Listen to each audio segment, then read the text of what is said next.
time when so many Europeans are finding themselves in acute situations of energy poverty, it is very, very important that we come up with strong and kind of holistic actions to alleviate energy poverty very quickly.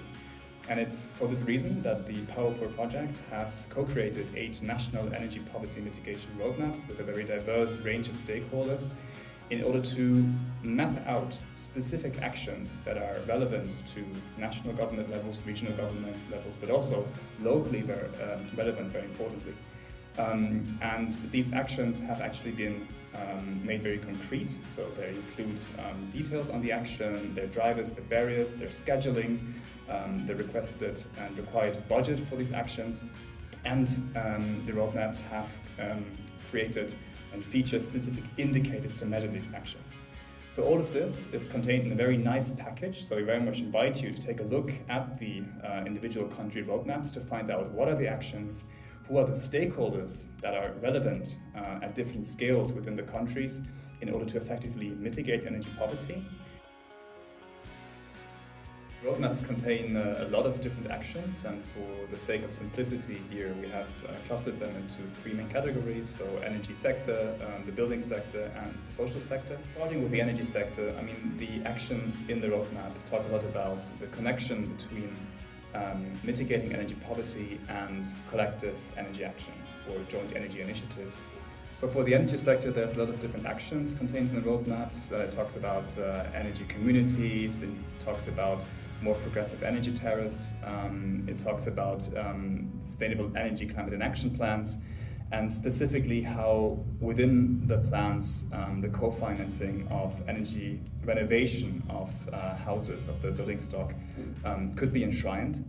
And for all of these things, it's very important that there is municipal one-stop shops that are actually able to provide advice in terms of how energy communities can be created, how buildings can be renovated, and how this can be financed. And of course, it's very important to take into account, energy communities have been mentioned very often, and that's a very interesting opportunity to consider, but of course the enabling framework is not yet fully developed in all of the countries that we have been looking at and that we've been working in.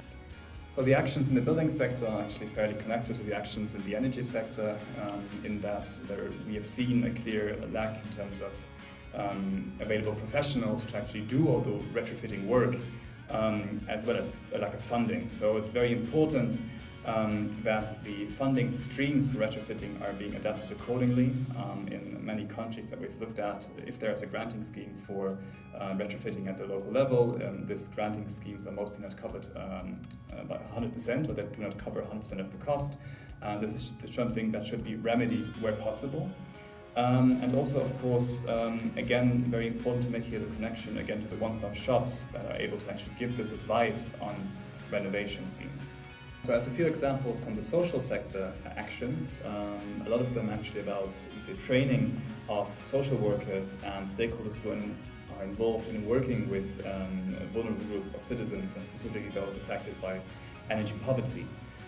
There's a real need, the roadmaps have found, to engage intermediary professionals who are already trusted within society. So there's examples of actions and recommendations that talk about, for instance, involving the municipal staff or police persons who are already regularly meeting, for instance, elderly people as part of their kind of day-to-day routine.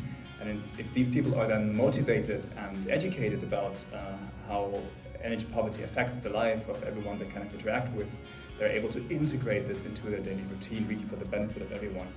And also, there's a lot of attention to working with social media influencers, to working with TV personalities, celebrities, to make everyone understand that the topic of energy poverty is so current. It's also nothing to be ashamed of, because many people, and way more people, are affected by energy poverty now than just a few years ago, due to recent events also. It's very important that everybody understands that. So a lot of the actions contained in the roadmaps focus on doing this kind of education work and communication work.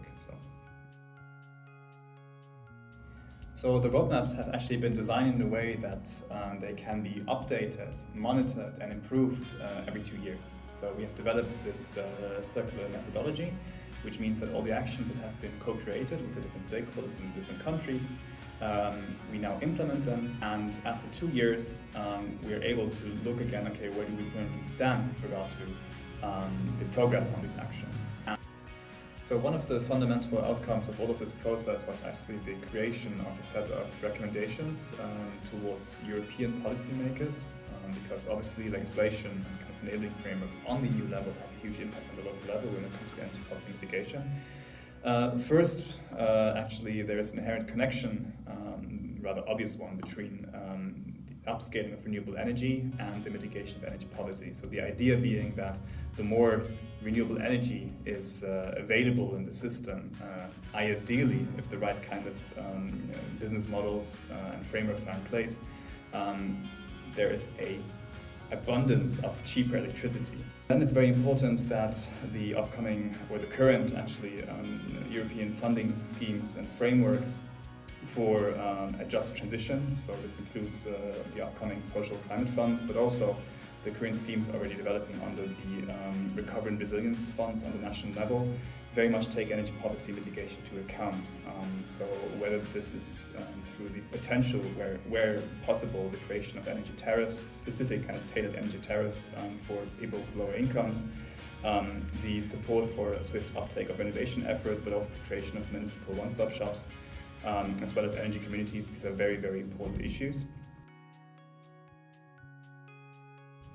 Okay, and last but not least, the POWERPOOR project has developed this energy poverty mitigation toolkit, which looks at how do you identify people affected by energy poverty, how do you raise finances in order to come up with concrete actions to reduce these situations of energy poverty, but also how do you communicate around energy poverty? What kind of short-term actions can you do? What can you do as an energy supporter or a mentor to go to somebody's house and actually advise them on specific short-term actions that they can do?